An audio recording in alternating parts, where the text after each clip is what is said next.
In today's video, I'm going to teach you how to cancel Google Cloud Storage.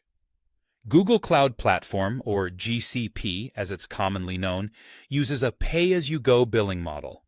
That means you won't be dealing with a separate subscription specifically for cloud storage itself. So, if you're looking to stop incurring charges, you have a couple of options to consider, depending on your needs. Let's start with option A, disabling billing for a specific project. First, you'll need to access the Google Cloud Console. Make sure you're logged into your account and have the correct project selected because GCP organizes resources and services by project. Once you're certain you're working with the right one, you'll want to locate the billing section within the console.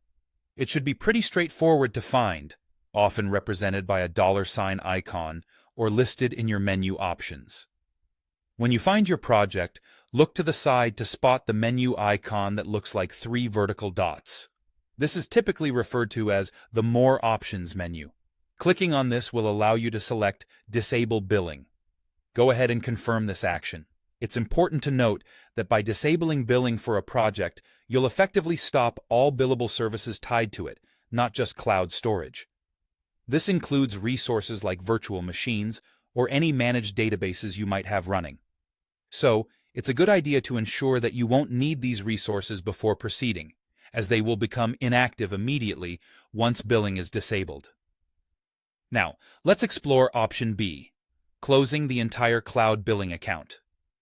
If your objective is to stop billing across multiple projects simultaneously, this might be the ideal route for you. To begin, return to the Cloud Console and navigate to your Cloud Billing Account section. Within this area, look for the menu option labeled Account Management. Once you're in, you'll be able to select Close Billing Account. By doing so, you effectively halt billing for all projects that are linked to this account.